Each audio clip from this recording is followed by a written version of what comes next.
মানুষকে সুখী করার জন্য ইমানের চাইতে পাওয়ারফুল আর কোনো বিষয় হতে পারে না। কি আল্লাহ রাব্বুল আলামিনের তরফ থেকে আমাদের জন্য দেওয়া সবচেয়ে বড় নেয়ামত হলো ইমান। ইমানের চাইতে বড় এবং মূল্যবান কোনো অ্যাসেট আমাদের আসলে দ্বিতীয়টি হওয়ার কোনো সুযোগ নেই। ইমান এমন এক সম্পদ, এই সম্পদ আল্লাহ সুবহানাহু ওয়া তাআলা যাকে দিয়েছেন তিনি এটা সঠিক পরিচর্যা করেছেন। ইমানকে তিনি যথাযথভাবে সংরক্ষণ করার চেষ্টা করেছেন।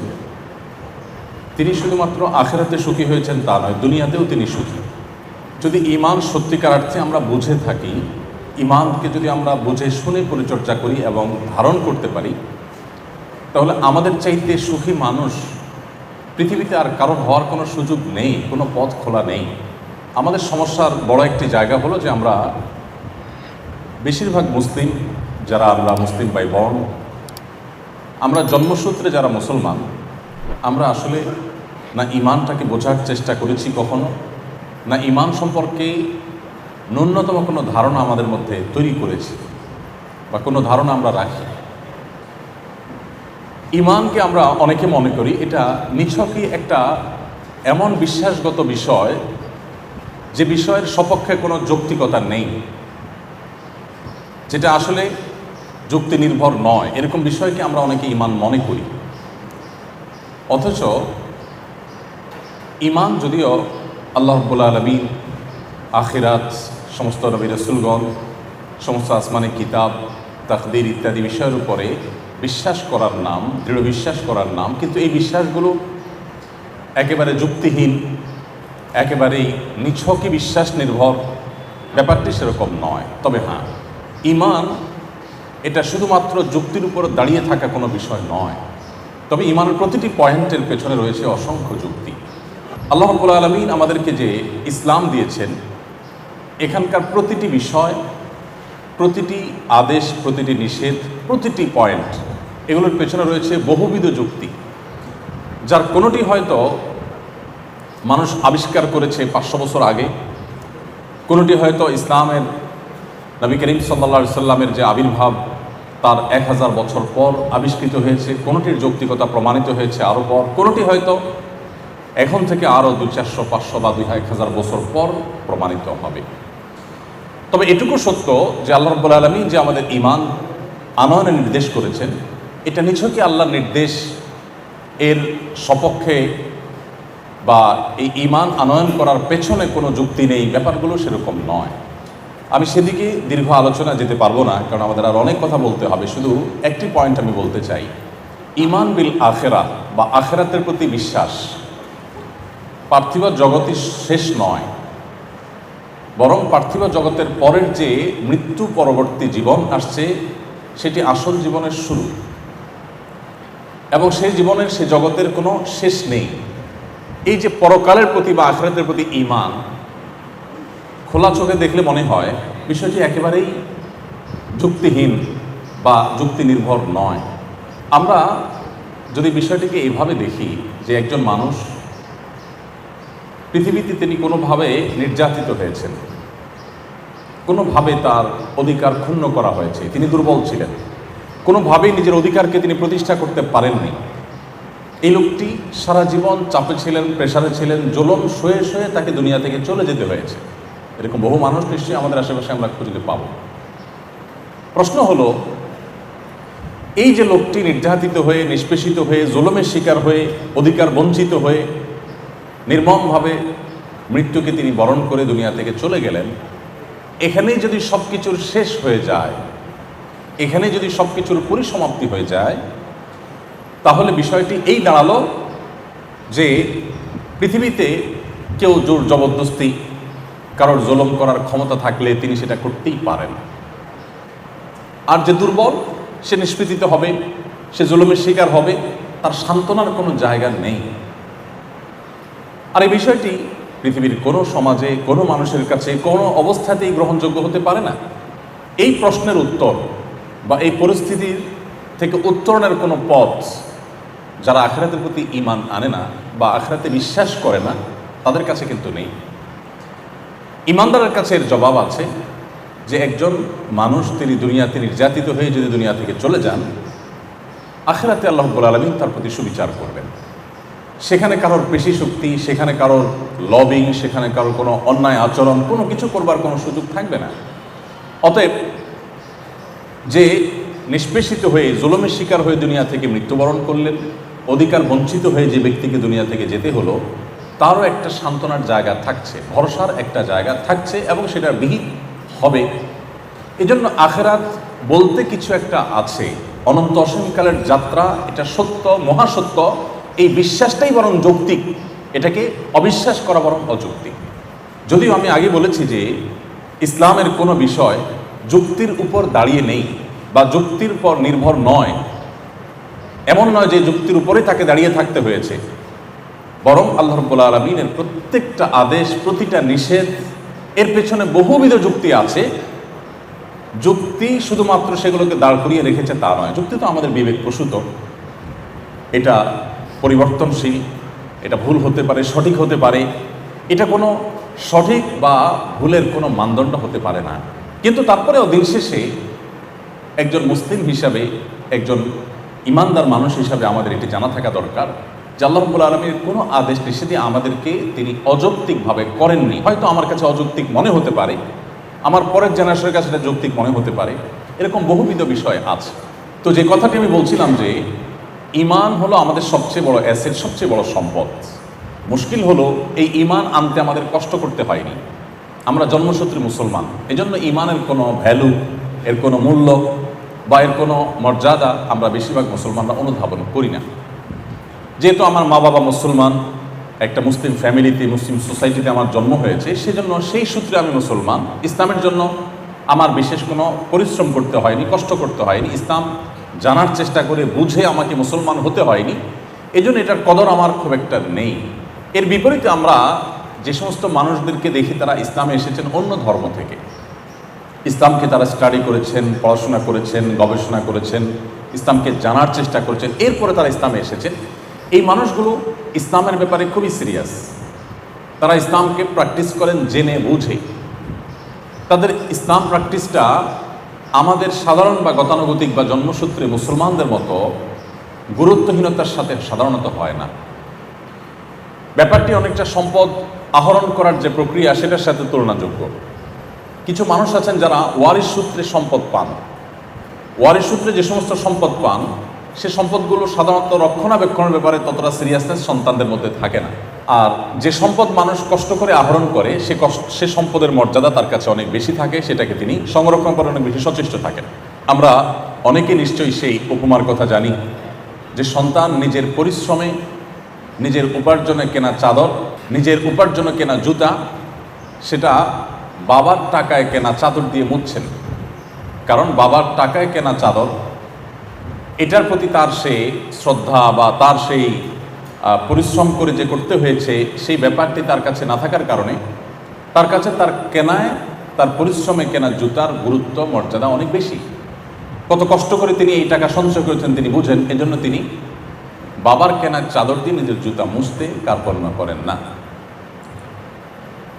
ঈমানের ব্যাপারটা অনেকটা এরকম যে আমরা যারা জন্মসূত্রে মুসলমান, আমাদের একটা বিশেষ দুর্বলতার দিক হলো, ডিসঅ্যাডভান্টেজ হলো যে আমরা জন্মসূত্রে মুসলমান হওয়ার কারণে ইসলামটাকে কখনো বোঝার চেষ্টাই আমরা করিনি। ইসলামটাকে কখনো অনুভব করার চেষ্টা, উপলব্ধি করার চেষ্টা, হৃদয়ঙ্গম করার চেষ্টা আমরা করিনি। আমাদের ঈমানকে যে কখনো পরিচর্যা করতে হয়, এই ধারণাই হয়তো আমাদের অনেকের মাথায় কখনো আসেনি। অথচ প্রিয় নবী সাল্লাল্লাহু আলাইহি সাল্লাম তার অত্যন্ত স্নেহের একজন সাহাবীকে বলেছেন জাদ্দিদু, সাহাবীদেরকে বলেছেন তিনি, জাদ্দিদু ঈমানাকুম, তোমরা তোমাদের ঈমানকে নবায়ন করো, রিনিউ করো। ঈমান যে আবার নবায়ন করতে হয়, ঈমান যে কখনো কখনো দুর্বল হয়ে যায় এবং সেটা যে অনেক সময় শূন্যের কোটায় চলে যায়, ঈমানের পারদ যে অনেকটা নেমে যায়, আবার সেটাকে যে রিনিউ করতে হয়, এই ধারণা আমাদের অনেক মুসলমানদের মধ্যে নেই। যার কারণে আমরা অনেক কিছুর যত্ন নিলেও ঈমানটার যত্ন নেওয়ার প্রয়োজনীয়তা কখনো অনুভব করিনি। সম্মানিত উপস্থিতি, আজকের অনুষ্ঠানের মাধ্যমে আমি আপনাদেরকে বিনীতভাবে অনুরোধ করতে চাই যে আমাদের ঈমানটাকে আমরা সংরক্ষণ করবার চেষ্টা করি, ঈমানকে পরিচর্যা করার চেষ্টা করি। কিভাবে করতে পারি? প্রথমত ঈমান সম্পর্কিত জ্ঞান অর্জন করার মাধ্যমে। ইমান সম্পর্কিত জ্ঞান অর্জন যদি আমরা না করি, কিসে আমাদের ইমান রক্ষা হয়, কিসে আমাদের ইমান নষ্ট হতে পারে, ইমান বিষয়টা কি, এগুলো সম্পর্কে আমাদের পড়াশোনা করা দরকার, জানাশোনা থাকা দরকার। আমাদের মুসলমানদের একটা দুর্বলতার দিক, বিশেষ করে এই সাবকন্টিনেন্টের মুসলমানদের একটা দুর্বলতার দিক হলো যে আমরা পড়ে শুনে জেনে শুনে মুসলমান খুবই কম। আমরা ম্যাক্সিমাম মানুষ হলাম শুনে শুনে মুসলমান। শুনে শুনে মুসলমান আর পড়াশোনা করে মুসলমানের মধ্যে পার্থক্য আকাশ এবং পাতাল। একজন মানুষ যখন ইসলামটাকে জানার চেষ্টা করেন, বোঝার চেষ্টা করেন, এরপর তিনি ইসলাম প্র্যাকটিস করেন, তার ইসলামটা যতটা উপভোগ্য হয়, তার ইসলামটাকে তিনি যতটা এনজয় করতে পারেন, ইসলামটা পালন তার কাছে যতটা তৃপ্তিদায়ক হয়, একজন মানুষ গতানুগতিক মুসলিম হয়ে ইসলাম পালন করলে সেটি তার কাছে অনেকটা বোঝা মনে হয়। সেটি তিনি জাস্ট করার জন্য করা, সেই দিক থেকে তিনি করেন। এই জন্য ইমান সম্পর্কে আমাদের জানা থাকা দরকার, পড়াশোনা করা দরকার। আমি অত্যন্ত আনন্দিত হয়েছি যে এই কলেজে আলহামদুলিল্লাহ সেই ব্যবস্থাপনা আছে। ইতিমধ্যে আলহামদুলিল্লাহ এখানে নানামুখী দাওয়াতি কার্যক্রম হয়ে থাকে এবং এখানে শিক্ষার্থীদের উদ্যোগে, শিক্ষকদের সহযোগিতায় আলহামদুলিল্লাহ কোরআনে কারিমের হিফজের ব্যবস্থাও আছে এবং দিন শেখার আয়োজন আছে। আফটার কলেজ প্রোগ্রাম এখানে রয়েছে আলহামদুলিল্লাহ। এটা আপনাদের জন্য অনেক বড় সৌভাগ্যের একটি বিষয়। বিশেষ করে শিক্ষা জীবনে এরকম একটা সুযোগ থাকা, এটা আমাদের জন্য আল্লাহর পক্ষ থেকে অনেক বড় একটি নিয়ামত। আমি আশা করব যে সে নিয়ামতের সর্বোচ্চ আপনারা কদর করার চেষ্টা করবেন। সম্মানিত উপস্থিতি, আমি শুরুতে বলছিলাম যে ইমান আমাদেরকে শুধু আখিরাতে নয়, দুনিয়াতেই সুখী করবে। মানুষকে সুখী করার জন্য ইমানের চাইতে পাওয়ারফুল আর কোনো বিষয় হতে পারে না। কিভাবে? আমি সেই জায়গায় যাচ্ছি। ইমানের বিষয়টি হলো এত গুরুত্বপূর্ণ যে যার ইমান ঠিক আছে, ইমানটা বিশুদ্ধ, শিরক মুক্ত, নিফাক বা কপটতা মুক্ত, পিওর, তার সে ইমান, এটি যদি তিনি সঠিকভাবে নিজের মধ্যে ধারণ করতে পারেন, ভালো কাজ পরিমাণে তিনি যদি কমও করেন, আল্লাহর কাছে ইমানটা সঠিক থাকার কারণে যেটুকু ভালো কাজ করেছেন তার বিনিময় পাবেন। আর যদি ইমানের মধ্যে ভেজাল থাকে বা ইমানটা সঠিক না থাকে বা সংশয়পূর্ণ ইমান থাকে, আমাদের মুসলমানদের একটা বড় অংশ আছেন যাদের ইমানটা সংশয়পূর্ণ ইমান, যাদের ইমানটার মধ্যে দৃঢ়তা নাই, দৃঢ় বিশ্বাস নাই। কোরআনে কারিমের একেবারে শুরুতেই সূরা বাকারাতে আল্লাহ তাআলা বলেছেন, আলিফ লাম মিম যালিকাল কিতাব লা রাইবা ফীহি হুদাল লিল মুত্তাকিন আল্লাযীনা ইউমিনুনা বিল গায়বি ওয়া ইউকিমুনাস সালাহ ওয়া মিম্মা রাযাকনাহুম ইউনফিকুন। এই যে আয়াত, এই আয়াতের মধ্যে আপনি লক্ষ্য করবেন যে আল্লাহ রাব্বুল আলামিন মুত্তাকিদের পরিচয় দিয়ে, কোরআন কাদের জন্য উপকার হবে তাদের পরিচয় দিতে গিয়ে বলেছেন যে তারা ঈমান আনবে, এবং একটা পর্যায়ে বলেছেন ওয়াবিল আখিরাতি হুম ইউকিনুন, তারা আখিরাতের প্রতি দৃঢ় বিশ্বাস রাখে। আখিরাতের প্রতি কোনো সন্দেহপূর্ণ বিশ্বাস, সংশয়পূর্ণ বিশ্বাস যদি থাকে তাহলে এটা ঈমান নয়। ঈমান হলো সংশয়ের ঊর্ধ্বে দৃঢ় বিশ্বাসের নাম। এখন আমাদের অনেকের মধ্যে সংশয় কাজ করে, এবং এই সংশয়টা যে কাজ করে এটার পেছনে কিছু ভূমিকা, কিছু কাজ আছে। একটা শয়তানের ভূমিকা রয়েছে, আর একটা হচ্ছে শয়তানের দোসর মানুষ শয়তানদের ভূমিকা রয়েছে, যে কীভাবে মানুষের মধ্যে সংশয় সৃষ্টি করা যায়, কীভাবে মানুষের মধ্যে সন্দেহের দানা সৃষ্টি করা যায়। এরকম অনেককেই আমরা সংশয় নিয়ে ঈমানদার। সংশয়মুক্ত ঈমান, এটার উপমা হলো, আমার সামনে যদি কোনো একটি মোমে আগুন জ্বালানো থাকে, আমি কখনো সে আগুনে হাত দেব না। কেন হাত দেব না? কারণ আমি জানি যে আগুনে হাত দিলে আমার হাত পুড়ে যাবে। আগুনে হাত দিলে যে আমি ক্ষতিগ্রস্ত হব, কষ্ট পাবো, আমার হাত পুড়ে যাবে, এই জিনিসটির প্রতি আমার দৃঢ় বিশ্বাস আছে, কোনো সংশয়পূর্ণ বিশ্বাস নয়। যার কারণে কেউ আমাকে জোর করেও সে আগুনে হাত দেওয়াতে পারবে না। ঠিক একইভাবে ঈমান মানুষকে পরিচালিত করে। আমরা যে যতটা সৎ সে ততটা ঈমানদার। মুসলমানদের মধ্যে যে যতটা সৎ সে ততটা ঈমানদার, যে যতটা অসৎ সে ততটা ঈমান থেকে দূরে। কারণ কারোর মধ্যে যদি এই বিশ্বাস থাকে যে পৃথিবীর প্রত্যেকটা কাজ, আমাদের দুনিয়ার জীবনের প্রত্যেকটা কাজের হিসাব আল্লাহর কাছে দিতে হবে, এটা যদি দৃঢ় বিশ্বাস থাকে, এবং জাহান্নাম এবং জান্নাতের প্রতি তার যদি দৃঢ় বিশ্বাস থাকে, তাহলে সে কখনো অসৎ পথে চলতে পারে না। অতএব যে যতটা খারাপ পথে চলছেন তার ভেতরে ঈমানের দুর্বলতা তত বেশি, আর যিনি যতটা নিজেকে সংযত করতে পেরেছেন তার ভিতরে ঈমানের পাওয়ার তত বেশি। এই জন্য ঈমানটা যেহেতু আমাদেরকে পরিচালিত করে, আমাদের বিশ্বাসটাই যেহেতু আমাদেরকে নিয়ন্ত্রণ করে, আমি যা বিশ্বাস করি সে অনুযায়ী পদক্ষেপ নিয়ে থাকি। অতএব আমার সব কিছুর আগে আমার বিশ্বাসের পরিচর্যা, আমার ঈমানের পরিচর্যা করতে হবে। ইমানের পরিচর্যার জন্য, ইমানকে দৃঢ় করবার জন্য দুটি বিষয় খুব বেশি কার্যকর ভূমিকা রাখে। এর একটি হলো কোরআনে কারীমের তিলাওয়াত, বিশেষ করে কোরআন বুঝে পড়া, আর অপরটি হলো প্রিয় নবী সাল্লাল্লাহু আলাইহি সাল্লামের সিরাত, তার পুরো জীবনী আগাগোড়া স্টাডি করা, পড়া। আমার ক্ষুদ্র অভিজ্ঞতা হলো, ইসলামে যারা এ পর্যন্ত এসেছেন অন্য ধর্ম থেকে, সেটা সেই নবী করিম সাল্লাল্লাহু আলাইহি সাল্লামের সময় থেকে নিয়ে আজও পর্যন্ত, ইভেন যে সমস্ত অন্য ধর্মাবলম্বী ভাই বোনেরা ইসলামে এসেছেন আমার হাতে, আমার কাছে, তাদের প্রত্যেককে আমি একটি কমন প্রশ্ন করার চেষ্টা করেছি। আমি জিজ্ঞাসা করার চেষ্টা করেছি যে আপনি ইসলামে কেন আসছেন? কারণ আমি জানি যে আমাদের মুসলমানদের যে অবস্থা, আমাদের যে কাজ কারবার, আমাদের যে লেনদেন, আমাদের যে উঠা বসা, আমাদের যে ক্যারেক্টার, আমাদের যে চরিত্র, আমাদের যে কর্মকাণ্ড, এগুলো দেখে অন্য কোনো ধর্মের মানুষ ইসলামে আসার কোনো কারণ থাকতে পারে না। আমাদের যে অবস্থা, তাতে বরং দুর্বল ইমানের মুসলমানরা ইসলাম থেকে চলে যায় কিনা সে আশঙ্কা আছে। অন্য ধর্ম থেকে ইসলামে আসার তো কোনো কারণ থাকতে পারে না। এই জন্য আমি কৌতূহলী হয়ে জিজ্ঞাসা করার চেষ্টা করি নমুসলিমদেরকে যে আপনি ইসলামে কেন আসছেন ভাই? কোন জিনিসটা আপনাকে ইসলামে টেনে আনছে? আমি প্রথম মনে করতাম যে হয়তো কোনো আলেম, কোনো স্পিকার, কোনো আলোচক, কোনো স্কলারের বক্তব্য, কারো লেকচার বা কোনো বই পুস্তক পরিমাণ ইসলামে এসছেন। কেউ কেউ সেভাবে বা সেই কারণে ইসলামে আসেনও, কিন্তু আমার অভিজ্ঞতা বলে ম্যাক্সিমাম মানুষ যারা অন্য ধর্ম থেকে ইসলামে এসেছেন তারা এই দুটি কারণে, অর্থাৎ হয় তারা কোরআন পড়েছেন, আর না হলে নবী করিম সাল্লাল্লাহু আলাইহি ওয়াসাল্লামের সিরাত পড়েছেন। এই দুটির কোনো একটি দ্বারা প্রভাবিত হয়ে তিনি ইসলামে এসেছেন। আপনি যদি একেবারে গোড়ায় চলে যান, দেখবেন ওমর রাদিয়াল্লাহু তাআলা আনহুর ইসলাম আনয়নের পেছনে কোরআনে কারীমের তেলাওয়াত শুনেছেন তিনি, যেখানে তিনি নবী করিম সাল্লাল্লাহু আলাইহি ওয়াসাল্লামকে হত্যা করতে যাচ্ছিলেন দায়িত্বপ্রাপ্ত হয়ে। শুধুমাত্র বোনের বাসায় গিয়ে বোন ভগ্নিপতির কণ্ঠ থেকে কোরআনের তেলাওয়াত শুনেছেন, আর তার পুরো ভেতরের জগৎটা পরিবর্তন হয়ে গেছে, এবং এরপর তিনি গিয়ে ইসলাম গ্রহণ করলেন। তুফাইল ইবনে আমর আদ-দৌসি, তিনি দৌস গোত্রের অত্যন্ত স্বনামধন্য সাহিত্যিক এবং কবি ছিলেন।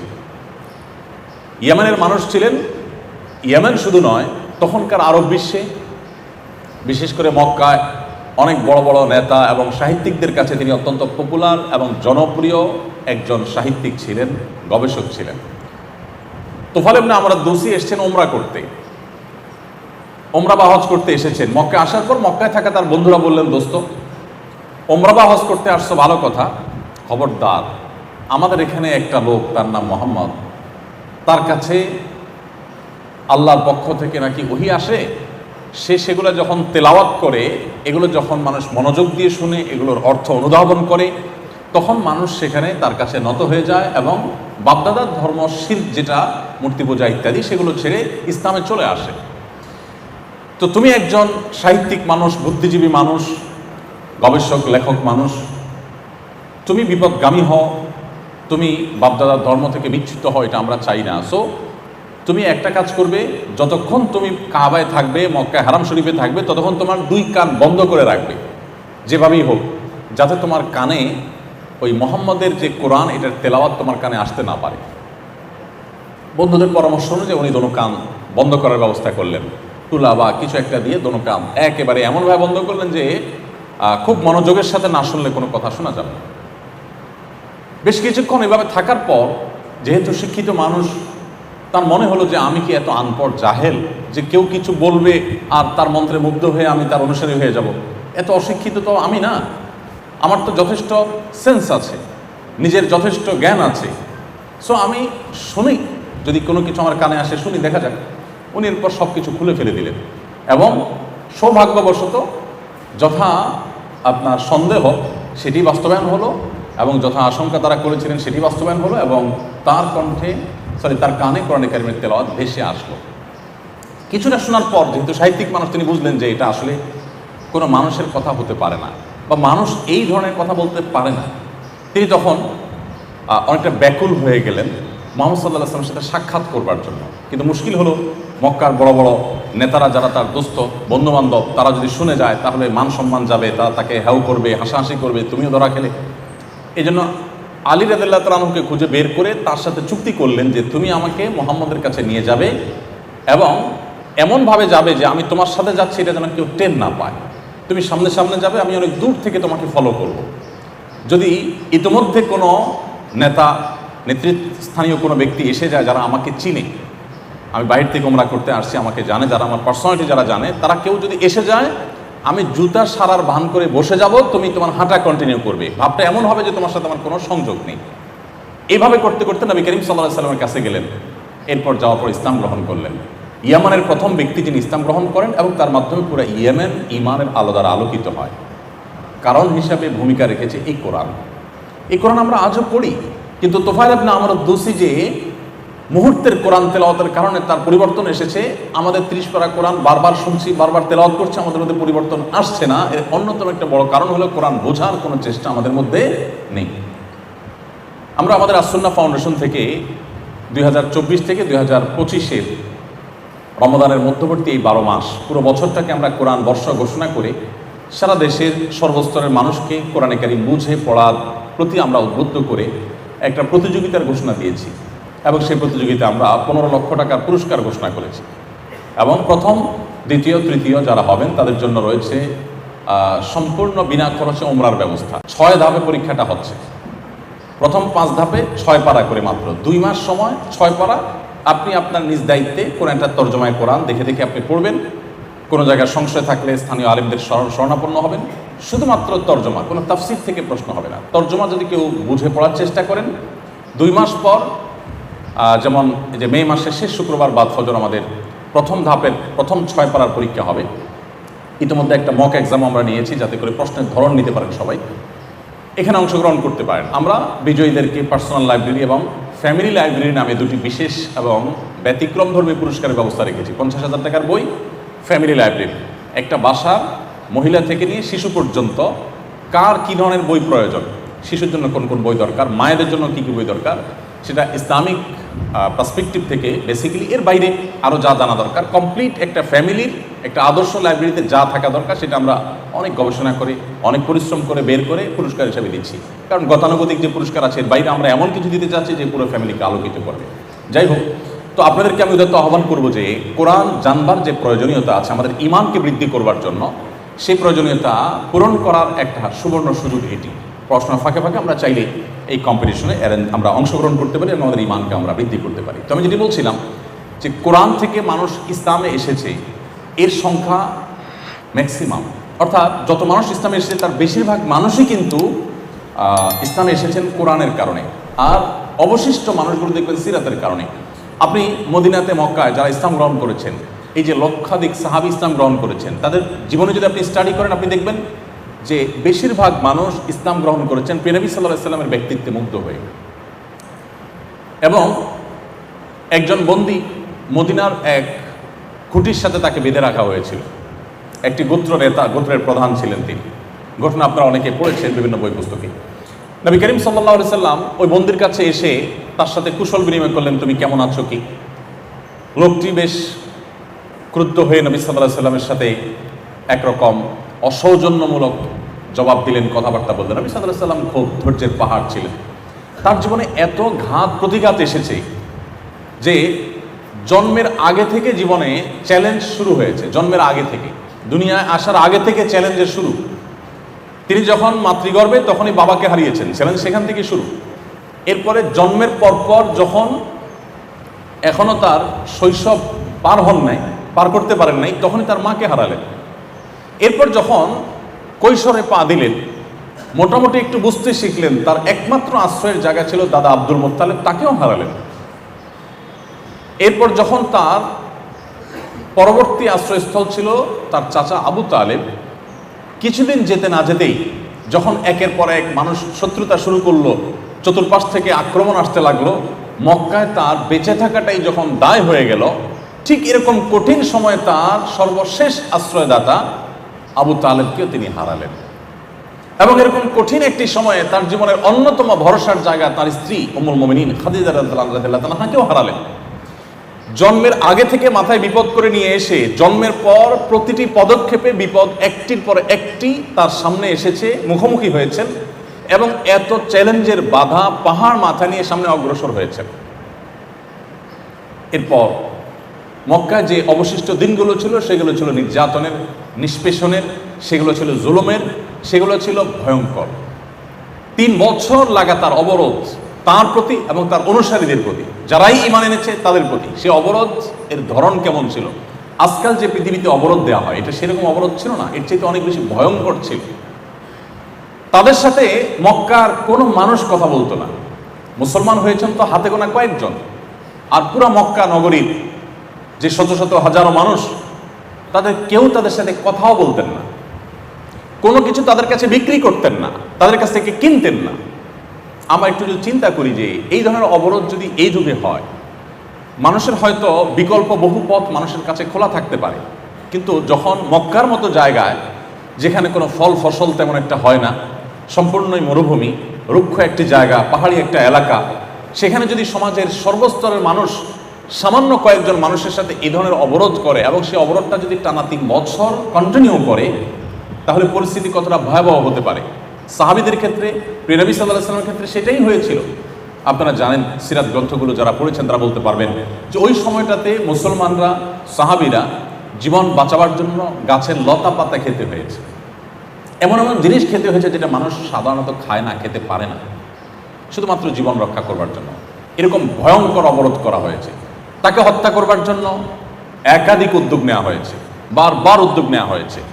একটা একটা করে প্রত্যেকটার মোকাবেলা তিনি করেছেন, সবগুলোকেই তিনি ফেল করেছেন। তিনি নিজে টিকে ছিলেন এবং তার মিশনকে তিনি নিয়ে সামনে অগ্রসর হচ্ছেন এত সব বাধার মধ্যে। এরপর একটা পর্যায়ে বাধা এমন পর্যায়ে চলে গেল যে মক্কায় তিনি আর থাকতে পারলেন না, তাকে হিজরত করে চলে যেতে হলো মদিনায়। মদিনায় যে পরদেশে, প্রবাসে, ভিন দেশে গিয়ে যে শান্তিতে থাকবেন সে সুযোগও ছিল না। সেখানে যাওয়ার পর মক্কা থেকে যারা তাকে নিজের মাতৃভূমি থেকে বিতাড়িত করে ছেড়েছে, তারাই কিন্তু প্রিয় নবী সাল্লাল্লাহু আলাইহি সাল্লামের প্রতি নানাভাবে ষড়যন্ত্র, যুদ্ধ, এগুলো একটার পর একটা চাপিয়ে দিয়েছে। আপনারা জানেন, বদর হয়েছে, উহুদ হয়েছে, খন্দক হয়েছে, বড় বড় যুদ্ধ হয়েছে, সর্বগ্রাসী আক্রমণ হয়েছে, মদিনাকে ঘিরে ফেলার চেষ্টা করা হয়েছে। অর্থাৎ দূর দেশে গিয়ে যে শান্তিতে থাকবেন মুসলমানরা, নবী সাল্লাল্লাহু আলাইহি সাল্লাম, সেই সুযোগও ছিল না। পদে পদে চ্যালেঞ্জ ছিল এবং বাধা ছিল, এবং সেটা একমুখী বাধা নয়, বহুমুখী বাধা। অর্থনৈতিকভাবে দুর্বল করার চেষ্টা, রাজনৈতিকভাবে দুর্বল করার চেষ্টা, অস্তিত্বকে নিশ্চিহ্ন করে ফেলার চেষ্টা, ঐক্যবদ্ধ চেষ্টা, আবার বিচ্ছিন্ন প্রচেষ্টা, এমনকি আরবের বাইরের যে সমস্ত তখনকার রোমান সম্রাট ছিল তাদেরকে নানাভাবে নবী সাল্লাল্লাহু আলাইহি ওয়াসাল্লামের ব্যাপারে সংক্ষুব্ধ করা এবং তাদেরকে লেলিয়ে দেওয়া, নানাভাবে চেষ্টা করা হয়েছে। অবাক করা বিষয় হলো, একটা মানুষের জন্মের আগে থেকে এত বাধা, এরপর জন্মের পর একটার পর একটা বাধা পাহাড় ডিঙ্গিয়ে তিনি চূড়ান্তভাবে তার মিশনকে সাকসেস করে আকাশে তুলে রেখে তারপর দুনিয়া থেকে চলে গেছেন। কত বছরের ব্যবধানে? আমরা যদি মদিনার জীবনটাকে শুধু কাউন্ট করি, যে নিজে স্বাধীনভাবে কাজ করার সুযোগ বাধা সত্ত্বেও যেটুকু পেয়েছেন সেটুকু মদিনায় পেয়েছেন, আর সেটি ছিল 10 বছর। 10 বছরে পুরো পৃথিবীর পট পরিবর্তন করে দিয়েছেন, পৃথিবীর ইতিহাসের গতিপথ সম্পূর্ণ চেঞ্জ করে দিয়ে দুনিয়া থেকে চলে গেছেন। তার পথে কোনো গোলাপ বিছানা ছিল না, প্রতিটা পদে পদে কাঁটা ছিল। মুসলমান তো বটেই, একজন অনুসন্ধানী, একজন ন্যূনতম ইতিহাস সম্পর্কে জানতে আগ্রহী মানুষ হিসেবে আমাদেরকে প্রিয় নবী সাল্লাল্লাহু আলাইহি সাল্লামের জীবন ইতিহাসটা কেন জানা প্রয়োজন, সেজন্য আমি এতগুলো কথা বললাম। কিভাবে একজন মানুষ তার জীবনে এত অল্প সময়ে এত বড় সাফল্যের চূড়ান্ত শিখরে পৌঁছতে পারে, পৃথিবীতে এরকমটি আরেকটা ইতিহাস তো খুঁজে পাওয়া যায় না। এবং একটি কথা আমি প্রায় বলি, মুহাম্মদ সাল্লাল্লাহু আলাইহি সাল্লাম শুধু নন, যত নবী রাসূল পৃথিবীতে এসেছেন তাদের কাউকে এখনো যদি কেউ কোনো কটু কথা বলে, আমরা আমাদের নবীর কথাই বলতে পারি, মুহাম্মদ সাল্লাল্লাহু আলাইহি সাল্লামকে যদি কেউ কোনো খারাপ কথা বলে, মন্দ কথা বলে, পৃথিবীতে লক্ষ লক্ষ কোটি কোটি মানুষের হৃদয়ে কিন্তু রক্তক্ষরণ হয়। মানুষ সত্যিই কষ্ট অনুভব করে, কষ্ট পায়। 1400 বছর আগে তো দূরের কথা, 500 বছর আগে চলে গেছেন পৃথিবী থেকে এমন কোনো ক্ষমতাধর রাজা কিংবা জনপ্রিয় কোনো ব্যক্তিত্ব কিংবা কোনো ভালো মানুষ আপনি দেখাতে পারবেন না, যে লোকটাকে ঢাকার গুলিস্তানের মোড়ে দাঁড়িয়ে তার 14 গোষ্ঠী ধরে যদি কেউ গালিগালাজ করে বা নিন্দামন্দ করে বা তাকে খারাপ কথা বলে, তাহলে একজন মানুষও বলবে যে আমি হৃদয়ে কষ্ট অনুভব করছি। একটা মানুষ আপনি হয়তো পাবেন না। অর্থাৎ তাকে কি বললো না বললো এতে কারোর কিছু আসে যায় না। কিন্তু মুহাম্মদ সাল্লাল্লাহু আলাইহি সাল্লাম প্রায় 1500 বছর হতে যাচ্ছে দুনিয়া থেকে তিনি চলে গেলেন, এত সময় পার হওয়ার পর এখনো পর্যন্ত তাকে নিয়ে কেউ কটু কথা বললে পৃথিবীর সমস্ত মুসলমানদের মনে কষ্ট অনুভব হয়। কি ছিল তার মধ্যে যার কারণে ১৫০০ বছর ধরে তার ভালোবাসা মানুষের অন্তরে এইভাবে গেঁথে আছে? কি ছিল? এই আগ্রহের জায়গা থেকে আমাদের প্রিয় নবী সাল্লাল্লাহু আলাইহি ওয়াসাল্লামের জীবনীটা, সিরাত গ্রন্থ আমাদের শুরু থেকে শেষ পর্যন্ত কমপক্ষে একবার হলেও জীবনে পড়া উচিত।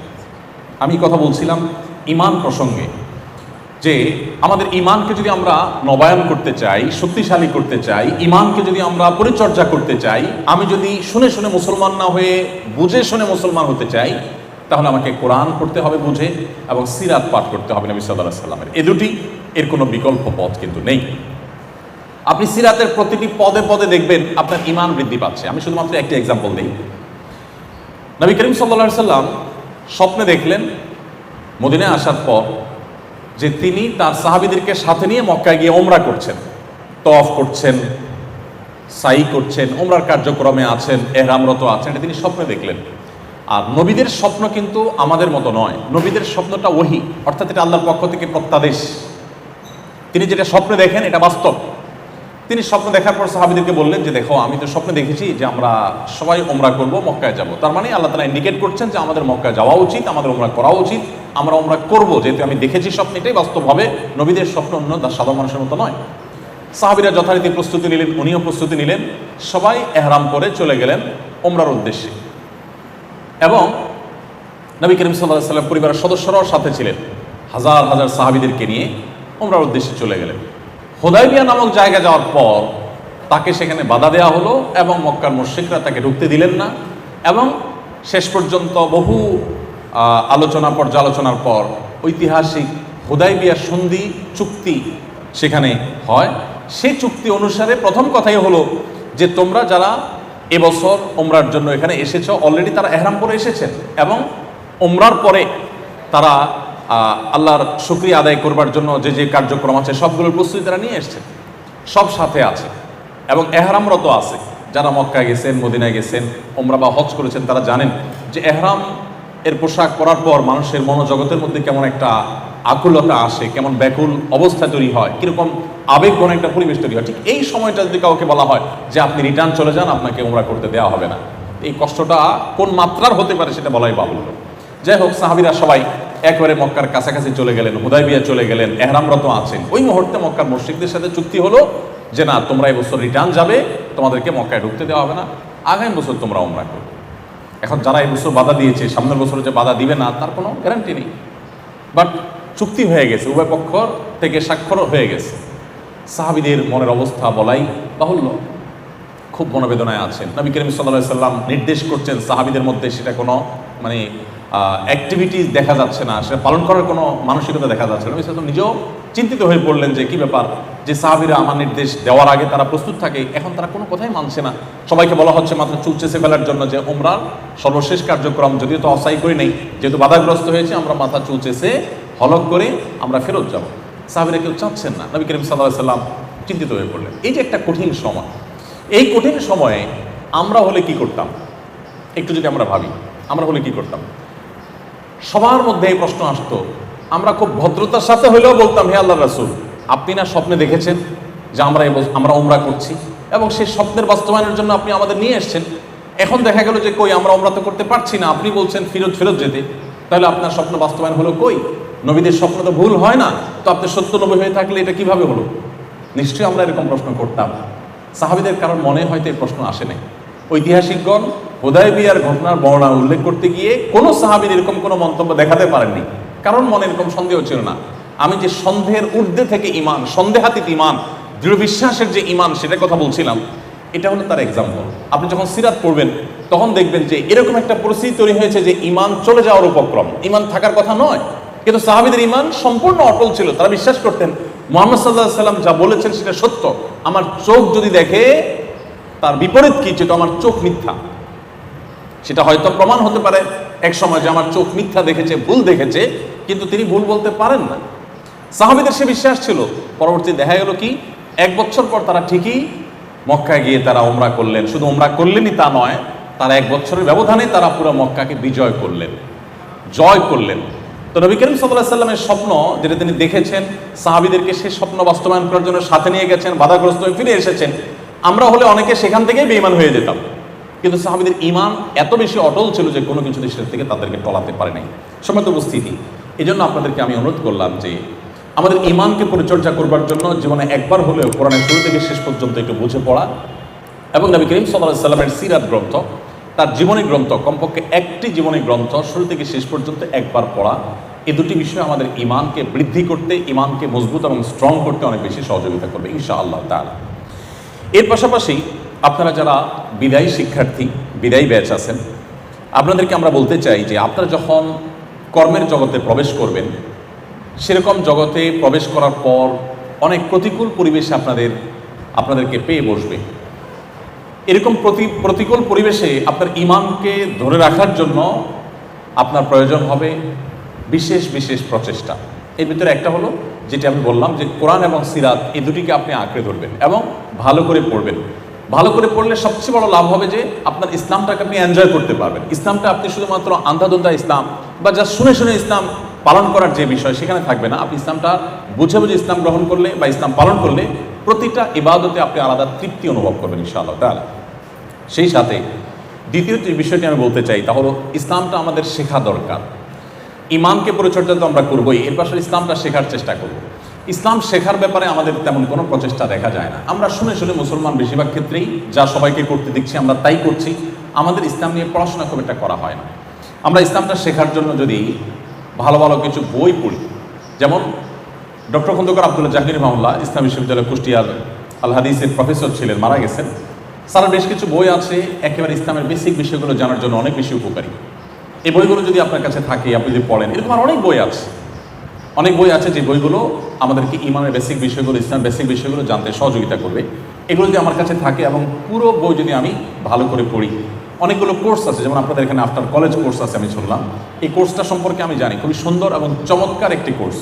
এই কোর্সটা আপনাকে ইসলামের বেসিক বিষয়গুলো জানতে দারুণভাবে সহযোগিতা করবে। আপনি যদি এখানে ইনভলভ হন, যারা এখনও আরও 2-1 বছর আছেন এই কলেজে ইনশাআল্লাহ, তারা যদি ইনভলভ হন এবং শিখেন, তাহলে সেক্ষেত্রে আপনি দেখবেন যে এর আগের ইসলাম আর এর পরের ইসলাম আপনার কাছে আসমান এবং জমিন তফাৎ, অনেক বেশি ব্যবধান আপনার কাছে মনে হবে। এই জন্য আমি আপনাদেরকে অনুরোধ করব, প্লিজ, আপনারা শিক্ষিত মানুষ, আপনারা এদেশের উন্নয়নে আপনাদের প্রত্যেকের দক্ষতা অনুযায়ী আপনারা ভূমিকা রাখবেন। শুধু এদেশ নয়, বিশ্ব মানবতার কল্যাণে আপনারা প্রত্যেকে নিজেকে যার যার মতো নিজ জায়গা থেকে আপনারা অবদান রাখবেন। অতএব আপনারা যদি ইসলামটা জানার চেষ্টা না করেন, বোঝার চেষ্টা না করেন, আপনি যদি একজন অশিক্ষিত বা শিক্ষাবঞ্চিত মানুষের মতো ইসলামটা আপনার চর্চা করেন, তাহলে সেটা অবশ্যই দুঃখজনক হবে এবং সেটা কাঙ্ক্ষিত হবে না। এই জন্য আমি আপনাদেরকে বলতে চাই যে আপনারা প্লিজ ইসলামটাকে পড়ুন, জানার চেষ্টা করুন, স্টাডি করুন। আপনি যদি ইসলামকে পড়েন, জানেন এবং বই পুস্তক পড়ে পড়ে ইসলামটাকে চর্চা করার চেষ্টা করেন, আমি বিশ্বাস করি যে আপনার এই ইসলামটাকে আপনি এতটা এনজয় করবেন যে ইসলাম ছাড়া আপনি আর বেঁচে থাকা আপনার জন্য দায় হবে। আপনি ইবাদত ছাড়া টিকে থাকতে পারবেন না। আপনি আল্লাহর আনুগত্যের মধ্যেই স্বাদ এবং তৃপ্তি পাবেন। আপনাকে সততার পথে রাখবার জন্য আর কোনো মোটিভেশনের প্রয়োজন হবে না, যদি ইসলামটাকে আপনি সত্যিকার অর্থে বুঝে শুনে ধারণ করতে পারেন। এই জন্য আমার বিনীত অনুরোধ থাকবে আপনাদের প্রতি, প্লিজ আপনারা ইসলামটাকে জানার চেষ্টা করুন। ইসলামকে জানার জন্য ওয়াজ শুনলে হবে না, ইসলামকে জানার জন্য আপনাকে বই পুস্তক পড়তে হবে অথবা নিয়মতান্ত্রিক কোনো কোর্স করতে হবে। আজকাল অনলাইনে অনেকগুলো কোর্স আছে, যেগুলো কোরআনিক অ্যারাবিকের জন্য কোর্স আছে, ইসলামিক স্টাডিজের জন্য কোর্স আছে, সাধারণ শিক্ষিত মানুষদের জন্য ডিজাইন করা কোর্স আছে, দেশীয় কোর্স আছে, দেশের বাইরের স্কলারদের কোর্স আছে, ইংরেজিতে আছে, বাংলায় আছে, নানা রকমের কোর্স আছে। আপনার সে সমস্ত কোর্সগুলোতে ইনভলভ হতে পারেন, সেগুলোতে ইনভলভ হয়ে আপনার ইসলামটাকে শেখার চেষ্টা করতে পারেন নিয়মতান্ত্রিকভাবে। এখানে যেটা আপনার কলেজ হয়ে থাকে, অন্য জায়গায় আপনার স্কুল আছে, এই সমস্ত কোর্সগুলোতে আপনি ইনভলভ হতে পারেন। নিজস্ব উদ্যোগে বই পুস্তক পড়ে ইসলাম শেখার চেষ্টা করতে পারেন, অবশ্যই সেটা কোনো ভালো আলেমের তত্ত্বাবধানে থেকে। সেক্ষেত্রে ইসলাম শেখার যে ফরজিয়ত, এটা আমাদের আদায় হবে ইনশাআল্লাহ। আমরা তো সেই ধর্মের অনুসারী যেই ধর্মের প্রথম নির্দেশ হলো ইকরা। আপনি আরেকটা ধর্ম, আরেকটা দর্শন পৃথিবীতে দেখাতে পারবেন না যে ধর্মের প্রথম কথা হলো পড়ো। আমাদের কোরআনের প্রথম আয়াত কি? ইকরা। প্রথম শব্দই হলো ইকরা, পড়ো। আজ 2024-এ যখন আমরা আছি, এখন শিক্ষার গুরুত্ব সম্পর্কে গোটা পৃথিবীর মানুষ সচেতন। একজন না খেয়ে থাকা মানুষ, খেটে খাওয়া মানুষ, পরিশ্রমী মানুষ, একজন অশিক্ষিত মানুষ, দিনমজুর মানুষ, তিনিও তার সন্তানকে শিক্ষিত করার প্রয়োজনটা উপলব্ধি করেন। কিন্তু আমরা যদি পৃথিবীর পেছনের দিকে চলে যাই, 1400 বছর তো বহুত দূরে। আমরা যদি আমাদের দেশীয় বাস্তবতায় আজ থেকে 2 দশক 3 দশক আগেও চলে যাই, অনেকে আছি আমরা যে আমাদের শৈশবে যদি চলে যাই, আমরা দেখব যে শিক্ষার গুরুত্ব আমাদের সমাজে, আমাদের দেশে এতটা ছিল না। এখন যতটা মানুষ বুঝছে শিক্ষার প্রয়োজনীয়তা, এর গুরুত্ব, মানুষ ততটা বুঝতো না। আর সেখানে 1450 বছর আগে আপনি চলে যান এবং মুহূর্তের জন্য 1450 বছরের আগের পৃথিবীকে আপনি কল্পনা করেন, শিক্ষার প্রতি ন্যূনতম কোনো আগ্রহ মানুষের থাকা কথা নয় এবং ছিল না। ইনফ্যাক্ট সেটা ছিল না, কোনো গুরুত্ব ছিল না। মক্কার মানুষদের মধ্যে ছিল কে কত বেশি পেশি শক্তি সম্পন্ন, তার কদর ছিল এবং পেশি শক্তি সঞ্চয় করা, এটাই মানুষের জীবনের মূল টার্গেট ছিল। নবী সাল্লাল্লাহু আলাইহি সাল্লাম যেখানে এসেছেন সেখানে প্রত্যেকটা মানুষের মধ্যে এই প্রবণতা ছিল। এই জন্য এই যে কন্যা সন্তান হলে জীবন্ত পুঁতে ফেলা হতো, বাপ নিজের কন্যা সন্তানকে জীবন্ত পুঁতে ফেলতেন, সেই বর্বরতার সেই সময়টিতে কেন এই কাজটি করতেন? কারণ কন্যা সন্তান যুদ্ধে ছেলের মতো ভূমিকা রাখতে পারে না। এজন্য বাবা মনে করতেন আমার একটা ছেলে দরকার, মেয়ে নয়। আজ তো নারীবাদের কথা শুনি আমরা, আজ আমরা নারী মুক্তির কথা শুনি। ইসলাম নারীকে যেই জায়গা থেকে যেই জায়গায় তুলে রেখেছে, এটা এখনকার আমরা নারী আন্দোলনকারী যারা আছেন তারা কল্পনাও করতে পারবেন না। অর্থাৎ তাদের ভাবনা উদয়ই হয় নাই, তখন ইসলাম নারীকে পাতাল থেকে আকাশে তুলে রেখে দিয়েছে। কোরআনে আপনি দেখেন সবচেয়ে বড় সূরাগুলোর একটি হলো সূরাতুন নিসা, নারীদের সংশ্লিষ্ট সূরা।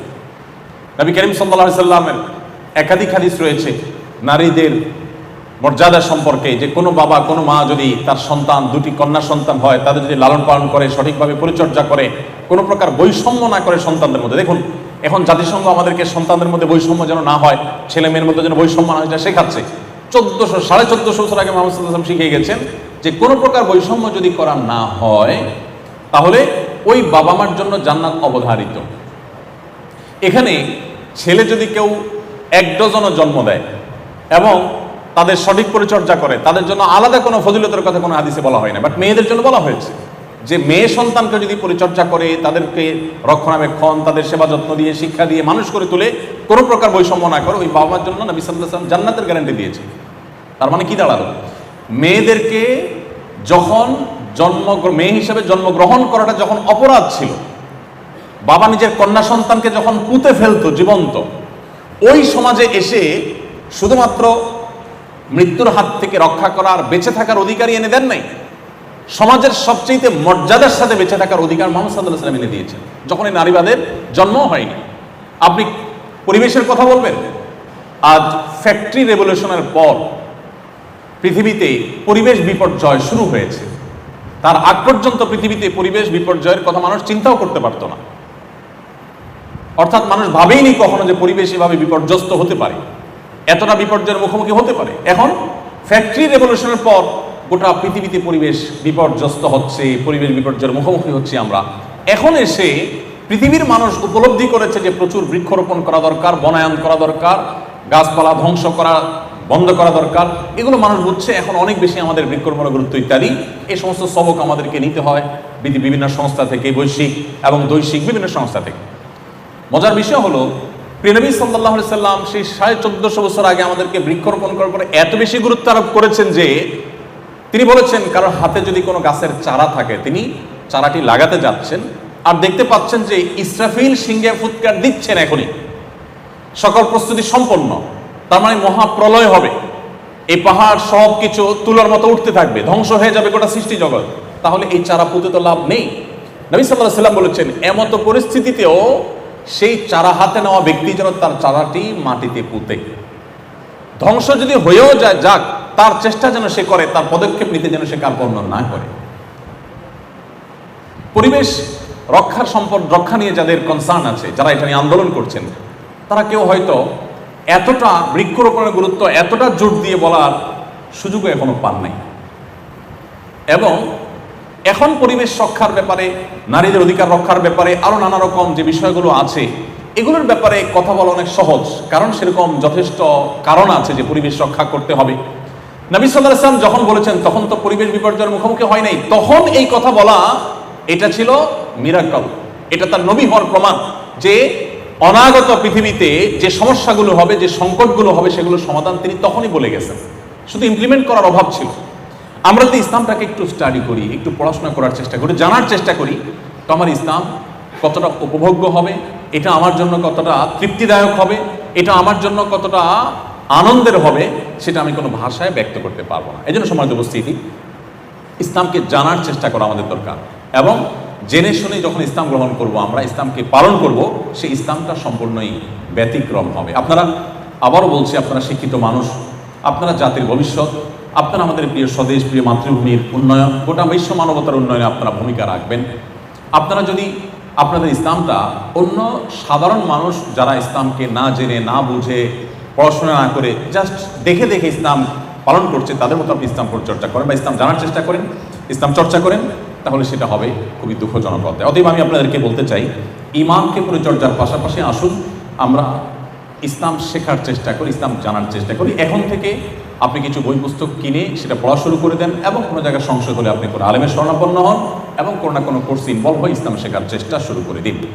নাম্বার 3, আপনারা যারা এখনও আরও 1 বছর 2 বছর এই কলেজে আছেন, আর যারা চলে যাচ্ছেন বিদায়ী ব্যাচ, আপনাদের সকলকে আমি বলতে চাই, 5 ওয়াক্ত নামাজ আপনার জীবনের যেন এমন একটি বিষয় হয় যে এটার সাথে আপনি কোনো কম্প্রোমাইজ করবেন না, কোনো অবস্থাতেই না। আপনার জীবনে এমন কোনো পরিস্থিতি আসবে না যে পরিস্থিতিতে আপনি নামাজ পড়বেন না। একমাত্র পরিস্থিতি হতে পারে আপনি সেন্সলেস হয়ে গেছেন, আপনার কোনো সেন্স নাই, আপনি বেহুশ হয়ে গেছেন, তাহলে তো আপনার আর নামাজ পড়বার শক্তি নেই। কিন্তু যতক্ষণ পর্যন্ত আপনার সেন্স আছে, ইভেন আপনি দাঁড়াবার ক্ষমতা নাই, নবী করিম সাল্লাল্লাহু আলাইহি ওয়াসাল্লাম বলেছেন বসে পড়ো, বসে পড়তে পারেন না শুয়ে পড়ো, কেন নামাজ পড়বেন? সবচেয়ে সরল উত্তর হলো আপনার আল্লাহর নির্দেশ, আল্লাহর সামনে আপনাকে যেতে হবে, দাঁড়াতে হবে, জবাবদিহি করতে হবে, আপনাকে নামাজ পড়তে হবে। এর পাশাপাশি আমি যেটি বলবো তা হলো, আমি শুরুতে একটা কথা বলেছিলাম, ঈমান শুধু আমাদেরকে আখিরাতে সুখী করবে তা না, দুনিয়াতেই সুখী করবে। ঈমানের পাশাপাশি নামাজ হলো মানুষের সুখের একটা মূল মন্ত্র। যারা সঠিকভাবে নামাজ পড়েন তারা বলতে পারবেন, যেই কোনো ডিপ্রেশন, যে কোনো পেরেশানিতে, যে কোনো মুসিবতে, যে কোনো বিপদে মানুষের খুব আগ্রহের সাথে, খুশুর সাথে যথাযথভাবে 2 রাকাত নামাজ যদি কেউ পড়ে, তিনি অনেকটা হালকা হয়ে যাবেন, তিনি অনেকটা প্রশান্তি অনুভব করবেন। এটা যারা নিয়মিত নামাজ পড়েন, সুন্দর করে নামাজ পড়তে জানেন, তারা বলতে পারবেন। যারা নামাজ সঠিকভাবে পড়েন না, বা জুমার নামাজটা হয়তো শুধু পড়েন, 2-4 ওয়াক্ত পড়েন, বাকিগুলো বাদ দেন, বা পড়েন কিন্তু ধীরস্থিরতার সাথে পড়েন না, পড়েন কিন্তু মনঃসংযোগের সাথে পড়েন না, এই মানুষগুলো আসলে নামাজের এই অলৌকিকতা অনুভব করতে পারবেন না। আমি গত কয়েকদিনের মধ্যে একটি রিপোর্ট দেখতে পেয়েছি, আপনারা অনেকে হয়তো দেখেছেন বা জেনে থাকবেন। ফিনল্যান্ড পরপর 5 বছর ইউরোপের এই দেশটি পৃথিবীর সবচেয়ে সুখী দেশ হিসাবে নির্বাচিত হয়েছে। ফিনল্যান্ড, এদেশে মানুষের সংখ্যা সম্ভবত 55 লাখ, কম বেশি 55 লাখ মানুষের বসবাস।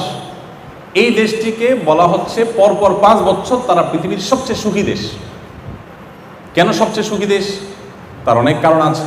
সেখানকার যে রীতগুলো, আমরা কোরআনে যে জান্নাতের কথা শুনি, জান্নাত মানে বাগান সমূহ, সেখানকার যে নেচার, সেখানকার যে প্রকৃতি, এটা এতটাই সুন্দর, এতটাই ভালো যে সেটাকে বলা হয় সবুজ সোনা। পুরো দেশটাকে বলা হয় সবুজ সোনা। এত সুন্দর একটি দেশ, এত সুন্দর প্রকৃতি, এত সুন্দরভাবে আল্লাহ তাআলা সাজানো একটা সৃষ্টি। সেই দেশে শিক্ষা বলেন, সংস্কৃতি বলেন, অর্থনীতি বলেন, সব দিক থেকে মানুষ সুখী। অপরাধ প্রবণতা মানুষের মধ্যে নেই বললেই চলে, যার কারণে তারা পৃথিবীর সবচেয়ে সুখী দেশ হিসাবে পরপর 5 বার নির্বাচিত হয়েছে। ইন্টারেস্টিং বিষয় হলো, এই দেশটিতে আত্মহত্যার প্রবণতার যে সিরিয়াল আছে পৃথিবীতে, সেই সিরিয়ালে এই দেশটি 21তম। পৃথিবীর সবচেয়ে সুখী দেশ, কিন্তু আত্মহত্যার প্রবণতায় তারা 21 নম্বরে আছে। আসুন আরেকটা দেশ সম্পর্কে আমরা জানি, সুইজারল্যান্ড। সুইজারল্যান্ডের নাম শুনলে আমাদের স্মৃতিতে ভেসে ওঠে ঘড়ির কথা, সুইজারল্যান্ডের ঘড়ি, ট্রেনের কথা, চকলেটের কথা, অনেক কিছু আছে যেগুলো পৃথিবীর অন্য অনেক দেশ থেকে তাদেরকে পার্থক্য করে দেয়। তারা সুখী দেশের সিরিয়ালে তৃতীয়। সুখী দেশের সিরিয়ালে তৃতীয় হওয়া সুইজারল্যান্ডের মানুষ সুখী, কারণ সেখানকার শিক্ষা, সংস্কৃতি, অর্থনীতি, সেখানকার পরিবেশ সব কিছু পৃথিবীর অন্য সব দেশের চাইতে ডিফারেন্ট এবং ভালো। অপরাধ প্রবণতা নেই, নানান দিক থেকে তারা অনেক বেশি ভালো এবং অগ্রসর। অবাক করা বিষয় হলো, এই দেশটাতে সম্প্রতি সরকারিভাবে আত্মহত্যা করার বৈধতা দেওয়া হয়েছে, অনুমোদন দেওয়া হয়েছে। অর্থাৎ আত্মহত্যা এত বেশি মানুষ করতে চায় যে এটা আর ঠেকাবার সুযোগ নেই, গভর্নমেন্ট বাধ্য হয়ে অনুমতি দিয়েছে যে যে কেউ চায় আত্মহত্যা করতে পারে। শুধু তাই নয়, আত্মহত্যা করবার সুবিধার জন্য নানা রকমের ব্যবস্থা আছে। যেমন সার্কো নামে একটা খাট, এটা আবিষ্কার করেছে তারা, যে এই খাট বা কফিন, এই কফিনে কেউ যদি একবার শুয়ে যায় এটা তার জীবনের শেষ শোয়া হয়, অর্থাৎ খুব সহজে যেন আত্মহত্যা করতে পারেন, সেজন্য নানা রকম আবিষ্কার তারা করছে। কারণ মানুষ বেঁচে থাকতে চায় না, এত সুখী দেশ, তারপরে বেঁচে থাকতে চাচ্ছে না। এরপর আসলে একটা সংস্থা তারা নিয়ম করেছে, তাদের সংস্থায় যারা আত্মহত্যা করতে চায় তারা সদস্য হতে পারে। সদস্য ফি $200। $200 দিয়ে সদস্য হওয়ার পর তিনি আত্মহত্যা করবেন। এই সংস্থা তাকে আত্মহত্যা করতে সাহায্য করবে। তার আত্মহত্যা যদি সাকসেস হয়, সফলভাবে তিনি যদি আত্মহত্যা করতে পারেন, তাহলে আগেভাগে তার সম্পদ থেকে লিখিত দিয়ে যাবেন, $7,000 তাকে পেমেন্ট করতে হবে। কিসের জন্য? মরার জন্য। পৃথিবীর সবচাইতে তৃতীয় সুখী দেশের কথা বলছি। এরপর আসুন, একটি বই আরবিতে, এটা অনুবাদ আমি বাংলায় করেছিলাম সৌদিতে যখন ছিলাম তখন। বইটার নাম হলো রব্বি আল্লাহ, আমার রব আল্লাহ। কেন ইমানদার সুখী হয়, কেন নামাজ মানুষকে সুখের দিকে নেয়, কেন ডিপ্রেশন থেকে বাঁচার একমাত্র ওয়ে হলো নামাজ ও ইমান, রিয়েল ওয়ে, প্রকৃত উপায় যে কেন, এটা বোঝাবার জন্য বলছি যে রব্বি আল্লাহ কিতাব, এই বইটির মধ্যে একটা গ্রাফ আছে। সে গ্রাফটা হলো পৃথিবীতে আত্মহত্যার রেশিও কোন ধর্মের মানুষের মধ্যে, কোন সমাজে কতটা বেশি বা কম, এই বিষয়টাকে তুলে ধরা হয়েছে গ্রাফে। সে গ্রাফে উল্লেখ করা হয়েছে যে পৃথিবীতে সবচেয়ে আত্মহত্যার প্রবণতা সবচেয়ে বেশি হলো ধর্মে অবিশ্বাসী নাস্তিকদের মধ্যে, সব দেশেই এটা। এবং এই জরিপটা যার তার জরিপ না, এটা বিশ্ব স্বাস্থ্য সংস্থার জরিপ, এবং 1 বছরের জরিপ না, ওখানে পরপর কয়েক বছরের জরিপ তুলে ধরা হয়েছে, যে পরপর অনেক বছর ধরে একই রেশিও দেখা যাচ্ছে, সবচেয়ে বেশি আত্মহত্যার প্রবণতা হলো নাস্তিকদের মধ্যে। এরপর মজার বিষয় হলো সবচেয়ে কম আত্মহত্যার প্রবণতা হলো মুসলমানদের মধ্যে। পৃথিবীতে কয়েক বছরের জরিপ তুলে ধরা হয়েছে, পৃথিবীতে সবচেয়ে কম আত্মহত্যা হয় মুসলমানদের মধ্যে। এখন প্রশ্ন ওঠে যে পার্থক্যের জায়গাটা কোথায় আসলে। পাশাপাশি আরেকটা তথ্য দিয়ে রাখি, আমার পৃথিবীতে যে সমস্ত দেশে যাওয়ার সুযোগ হয়েছে, এর মধ্যে জাপান সম্পর্কে আপনারা জানেন, জাপানে আমার যাওয়ার সুযোগ হয়েছে, কোরিয়াতে আমার যাওয়ার সুযোগ হয়েছে। আপনারা জানেন যে জাপানিজরা সবচেয়ে ভদ্র, জেন্টেল পৃথিবীর। একসময় তাদের ইতিহাস অনেক বাজে ছিল, কিন্তু তাদের হিরোশিমা যে ট্র্যাজেডি, তারপর থেকে তারা পরিবর্তন হয়ে গেছে। জাতি হিসাবে পৃথিবীর সবচেয়ে সভ্য, সবচেয়ে ভদ্র, সবচেয়ে জেন্টেল জাতি তারা।